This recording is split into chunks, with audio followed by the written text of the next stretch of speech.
आज की कहानी हमें ले चलती है 1990 की दहाई के हरियाणा में, जहां एक भूत की कहानी के पीछे इंसानी लालच और धोखे की एक ऐसी सर दास्तान छुपी है जो रोंगटे खड़े कर देती है। जो चीज़ एक माफूकुल फितरत खौफ के तौर पर शुरू होती है, वो बहुत जल्द एक हकीकी इंसान की शक्ल में मौजूद अफरीद को सामने ले आती है। जैसा कि ये लाइन कहती है, असल अफरीद अंधेरों में नहीं छुपा होता। ये एक ऐसा जज्बा है जो हम सबके अंदर मौजूद है, एक ऐसा जज्बा जो किसी को भी एक विलन बना सकता है। आइए देखते हैं कि इस कहानी में ये कैसे सामने आता है। हर खौफनाक कहानी की एक शुरुआत होती है। हमारी कहानी किसी भूत प्रेत से नहीं, बल्कि एक फ़ोन कॉल से शुरू होती है। एक ऐसी कॉल जो एक वफादार मुलाजिम को खौफ से भर देती है और एक सोची समझी दहशत की रात की बुनियाद रखती है। तो इस कहानी में हमारे पास दो मरकजी किरदार हैं। एक है राघु, दिल्ली का एक अमीर ताजिर, और दूसरा है राजू, उसका 10 साल पुराना वफादार निगरान। इनका रिश्ता भरोसे पर कायम था। राघु ने अपने फार्म हाउस की पूरी जिम्मेदारी राजू को सौंप रखी थी। एक ऐसा भरोसा जो बहुत बुरी तरह टूटने वाला था। कभी कभी इस सबसे बड़े मंसूबे बहुत ही आम सी चीजों के पीछे छुपे होते हैं। बिजली की बंदिश का एक नोटिस रात 9 बजे से 3 बजे तक, ये एक मामूली सी बात लगती है, लेकिन यही अंधेरा एक बहुत ही खतरनाक मंसूबे का पर्दा बनने वाला था। और फिर वो फ़ोन कॉल आती है। ये राजू है, लेकिन उसकी आवाज़ में वो सुकून नहीं था जो राघव जानता था, बल्कि एक अजीब सी घबराहट थी, एक खौफ था। वो अपने मालिक से इल्तिजा कर रहा था कि फौरन फार्म हाउस आ जाएं, ये कहते हुए कि उसे लग रहा है जैसे मौत उसके दरवाजे पर खड़ी है।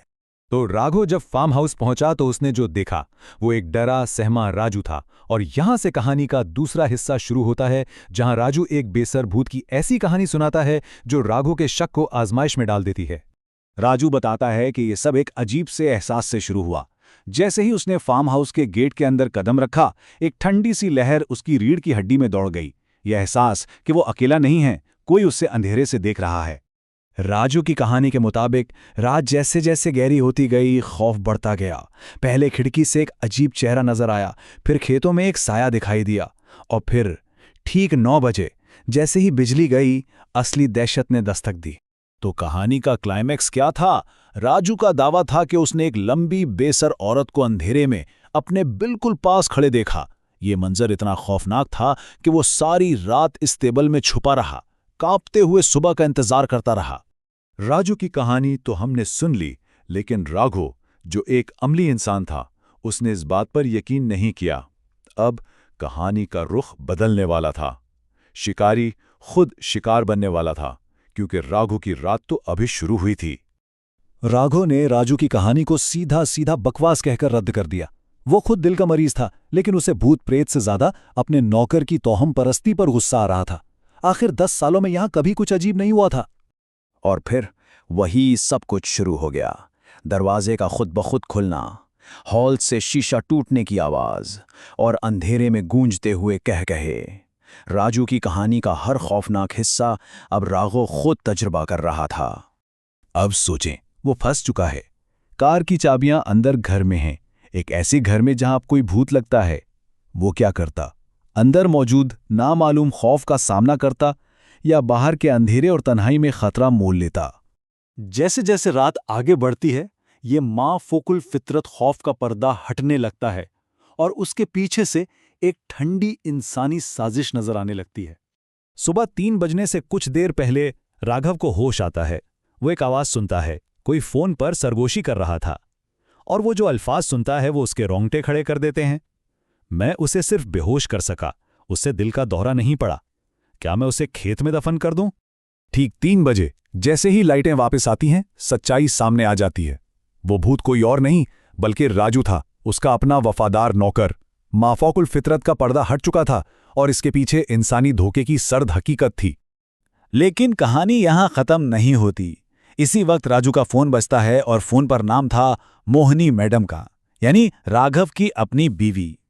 राघव उसे फोन स्पीकर पर रखने को कहता है, और असल साजिश करने वाला बेनकाब हो जाता है।